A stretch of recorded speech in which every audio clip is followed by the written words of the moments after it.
everybody, welcome to today's story time. Today we are starting the next book in the Universal series, A Locket of Love, and this is a chance where you get to meet Molly.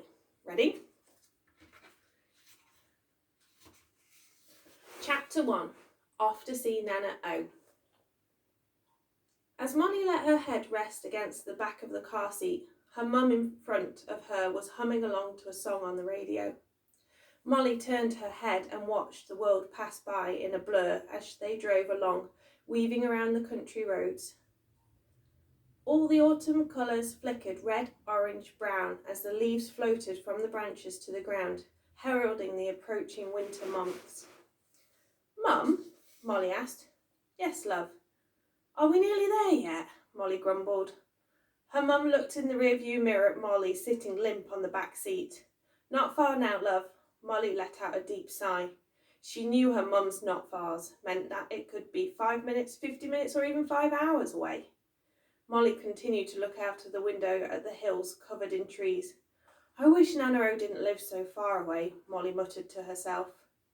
Suddenly the car screeched to a halt as Molly's mum slammed on the brakes.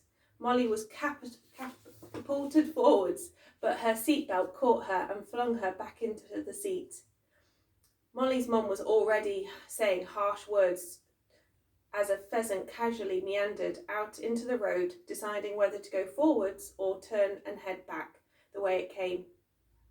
Molly's mum continued shouting at the pheasant, which was still standing in the middle of the road. As she reached the crescendo in her verbal abuse of the bird, the car horn drowned out the remaining words as she spoke, and the pheasant flew off.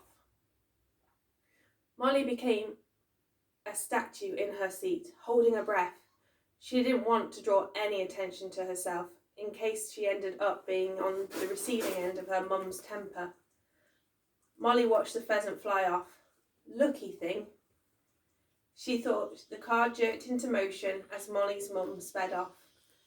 As they drove further on, gears grinding into place, it was no longer a pleasant journey. The car swerved sharply left and right around the corners as Molly's mum's anger continued to grow. Molly took hold of the car door handrail in an attempt to avoid being swung around the back of the car. There was one more sharp swerve to the left, and then the car came to an abrupt halt. Molly let out a sigh and took a deep breath in. She filled her body back up with oxygen, which made her feel lightheaded. She reached down and pressed the button on the seat belt. It pinged back and was poised, ready to carry out its next duty of protection. Another passenger, like a bodyguard. Molly could hear her mum grunting to herself. "I will be glad when I don't have to do this journey anymore. Flipping pheasants, thinking he owns the road." Molly's mum turned around in her car seat to face Molly. "Now, remember, your Nana O is getting old, so don't cause her any trouble," she said through gritted teeth. Molly just nodded and reached for the car door handle, opening the door and jumping out. As she closed the door, Molly looked at the little cottage, set in the hills with roses climbing up the side of the cottage walls. The house looked tired and in need of some fixing up, but there was something about this cottage that Molly loved. It always felt magical, mysterious, like the walls were going to start speaking at any moment, sharing stories of all the things they had seen and heard. Molly smiled and made her way round to the back of the car where her mum had already started to lift out the bags of shopping. She took hold of one of the bags and made her way up the garden path. Her mum followed behind her with the rest of the shopping. Molly turned the handle of the front door, and instead of the door creaking open, it glided, just as if someone was helping to open it from the other side. Molly looked behind the door, but no one was there. Molly paused on the doorstep. Molly's mum pushed past her and was already in the kitchen, starting to unpack the shopping when Molly stepped into the cottage. Molly suddenly jumped back, dropping her bag. "Ah!" she screamed, clutching her chest. She heard a chuckle as she began to compose herself. "What's wrong with you? You look like you've just seen a ghost," Nana O chuckled in her husky voice from the kitchen doorway. "Nana O, you made me jump," Molly said as she picked up the shopping bag. "So I see," Nana O said. as she made her way back into the kitchen where Molly's mum was still unpacking the shopping. Molly followed her in and placed the bag she was carrying onto the kitchen worktop. Nana filled the kettle with water and brought the teapot to the front of the worktop, placing fresh tea leaves in the strainer. Molly was already in the biscuit cupboard, getting out the biscuit barrel and placing it on the table. Having tea at Nana O's house was like having tea with the Queen. Nana got out the best china cups and saucers, along with a bowl of sugar cubes and a jug of milk. She placed a plate in front of Molly. "Be a darling and put a few biscuits on there for us," Nana said, gesturing to the plate. Molly could never understand why the biscuits needed to go on the plate first, when they were all going to end up in the same place, her stomach. But Molly did as she was asked and piled the biscuits onto the plate. She watched Nana shuffle around the kitchen, hunched over. Molly didn't know anyone else as old as her Nana, with her wrinkles carved into her face and her frail body. Her eyes, however, always had a cheeky sparkle to them, like they had seen a lot, been through a lot, and knew the mysteries and secrets of the world and of life. Molly was brought back from her thoughts as her mum pulled out another chair which made a screeching noise on the tiled floor. Molly's mum sat down at the table and Molly brought the plate across and placed it on the table next to her. Nana brought across the teapot. She held the tea strainer over each cup to catch any leaves that might escape and placed a cup in front of each of them. After putting in the milk, Molly's mum then placed one sugar lump in her tea. Molly copied. Molly stared at her mum as she knew her mum was just counting the minutes until they could go, until she had spent a reasonable, acceptable time with her mum and she could make her excuses and leave. Molly looked at her Nana who was happy to have the company, but knew her daughter's agenda. However, she still enjoyed the moment for what it was, even though her daughter's intentions were not benign. Nana broke the silence. "So, Molly, how are your friends Dylan and Layla?" "Annoying as usual," Molly said in a huff as she thought of her best friends who lived on the next street. Wherever Molly was, Dylan and Layla were never far away. "Dylan keeps beating me at sports," Molly said with disgust. Nana smiled as she sipped her tea. Molly's mum sat in silence. Molly reached for another biscuit as more of her tea was being absorbed by biscuit than drunk by her. Molly smiled to herself, as this was one of the best things about coming round to Nana house, the endless supply of biscuits. And her stories. "I wonder if we'll have time for one of her stories today," Molly thought. Nana reached for the teapot to refill the cups. She reached across to begin filling her daughter's cup. Molly's mum placed her hand over the top of the cup, covering it. "Not for me, thanks, otherwise I will be needing the toilet on the drive home." Nana brought back the teapot and filled up her own cup. She didn't respond to the comment and just smiled instead. "If you will excuse me," Molly's mum said, getting up from the kitchen table, "I'll just make a start on your washing and ironing." She made her way out of the kitchen, leaving Molly and Nana alone. Molly swirled in the remaining tea with bits of biscuits floating around in her cup. "Do you think we have time for one of your stories, Nana?" she asked shyly. Nana took another sip of tea and placed her cup back on her saucer with a chink. "Of course, darling, but first we need to light the fire and I need to wash the pots. Be a darling and go outside to the shed and bring in a basket full of wood," Nana said peacefully. She made her way over to the kitchen sink and began to wash the empty cups. "Oh, Nana, I hate that creepy shed. I swear it's going to fall down on me one of these days. Not to mention all the slugs and the spiders, and there's probably a giant deadly snake in there waiting to get me," Molly pleaded. Nana continued to wash the pots in silence. Molly knew what that meant. Nana wasn't asking, she was telling. Just then they heard her mum stomp down the stairs. As she reached the bottom, she stubbed her toe on one of Nana's many statues that were scattered around the cottage. "You!" And Molly's mum looked up to see the two of them looking at her. "Never mind," Molly's mum said through gritted teeth. As she disappeared into the utility room, Molly took the opportunity to leave the room as the shed began to look more appealing in comparison to the wrath of her mum's anger. Molly made her way out of the front door, picking up the basket, which was already waiting by the front door to be filled. and headed round the back of the house to the shed, which was now slightly leaning to the left. Molly took a deep breath and opened the door. A shiver ran down her back. Molly leant in, making sure her feet stayed outside as she peered around for anything that might leap out or jump out. "Hello," she said. "If you could all just stay where you are whilst I fill the basket up, and then I'll leave you to whatever you were doing," Molly whispered. She knew the creatures didn't understand English, but it made her feel better.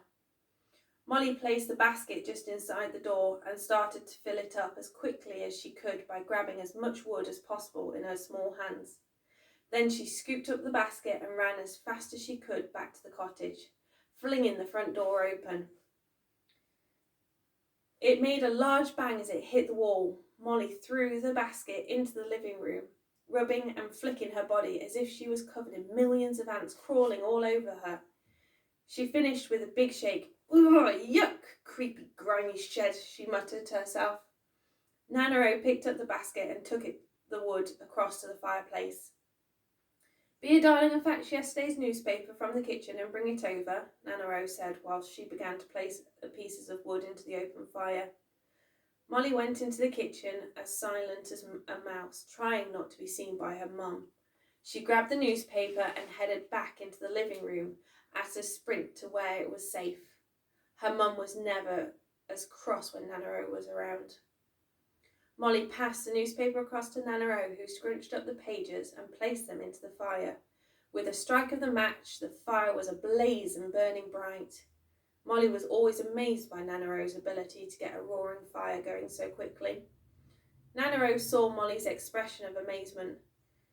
"When you have been doing it as long as I have, then you too will be able to get a blazing fire from a single match," Nanaro said wisely.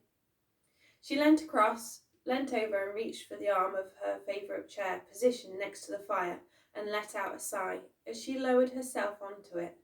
She shuffled around as she got comfortable, settling in for the rest of the day. On the small table next to the chair was 2 sets of glasses, a glass of water, today's newspaper, a toffee sweet, and an alarm clock, and the pills the doctor had given her to take. Molly fetched a small 3-legged wooden stool with an acorn carved into the seat. She brought it across and put it in front of where Nanaro sat, ready to hear the story. Just as Nanaro was about to begin, Molly's mum came in with her arms full of freshly ironed sheets. She looked at what was happening in the living room. "Don't get too comfy, as we'll be going in a few minutes," Molly's mum said. She stared at Molly, clearly not wanting to stay any longer than she needed to. "Of course not, darling. Molly was just telling me about her Layla and Dylan have been up to," Nanaro responded casually. Molly felt her mum's gaze burn deep inside of her. She quickly broke eye contact and stared at the fire. They watched Molly's mum exit the room and listened as she stomped back up the stairs. Molly just continued to stare at the fire, wishing she could become invisible. Nanaro saw Molly sitting there on the stool like a frozen statue, but not like any statue that she had around her cottage. Her statues always looked happy. Molly looked frightened, but most of all sad. Just then Nana-O knew exactly what story she would tell today. "Right, let's begin," Nana-O announced, bringing Molly out of her gaze. Molly turned back to face Nana-O. "This story is..." As Nana-O began, she was rudely interrupted by the alarm on the table next to her going off. "Beep, beep, beep, beep." "Bloomin' thing," Nana-O said, firmly pressing a button on the alarm. "That alarm's going to be the death of me," she grumbled. They then heard Molly's mum's voice pierce down through the air from upstairs. "Don't forget to take your tablets." Nana-O picked up the box from the table by the side of the chair and unclipped the compartment that said "Today" on the lid. She emptied the different coloured tablets into her hand. She then placed the box back on the table. In one smooth movement, she tossed the tablets into the fire, and they were quickly swallowed up by the flames. "All done, darling," Nana-O called up to Molly's mum. Molly sat there shocked, with her mouth wide open. She couldn't believe it, what she had just witnessed. Her Nana-O being rebellious. She had never seen this side of her Nana before. Nanero readjusted herself in the chair with the corners of her mouth curling up as she tried her hardest to hide a smile of satisfaction from her act of defiance. Molly looked at Nanero, then at the fire, then back at Nanero. Molly shook her head in disbelief. I have been doing just fine for the last 90 years, with a good lifestyle and a happy mind and heart. I don't need those things flowing around my veins. I'll go when I'm ready and no sooner, Nanero proclaimed. Then Nanero became still. Before I begin our story, is there anything you want to tell me, Molly? Nanero looked lovingly. Molly shuffled uncomfortably on her stool, avoiding eye contact with Nanero. No, everything's fine, Molly said with a shooting pain going through her heart. She hated lying to her Nana so much, but the pain of telling her the truth was greater than the pain of lying, or so she thought. Very well then. Nanaro's gaze held on Molly. She knew full well that deep inside of Molly was a chamber full of secrets, of fears that she was too afraid of to let out into the light. Nanero looked at the fire. She had been around long enough to know that things would take their own course, that they would come out in time when Molly was ready. Maybe we could spur things on, Nanero thought as her eyes began to glisten with hope. Nanero placed her hands on the centre of her lap. The room was filled with the feeling of warmth. The different colours from the objects around the room began to radiate more brightly. Molly got goosebumps as she looked around. Her gaze finally reached Nanero, whose breathing had slowed, making her look more peaceful and relaxed. Her wrinkles were less defined and her skin glowed as she sat in her chair. Nana watched Molly-O take in the surroundings and noticed that she had a puzzled look on her face from what she saw. Nanero smiled to herself. We will save that story for another day, she thought. Are we ready to begin? Nanero said, bringing Molly back from her thoughts and into the present moment.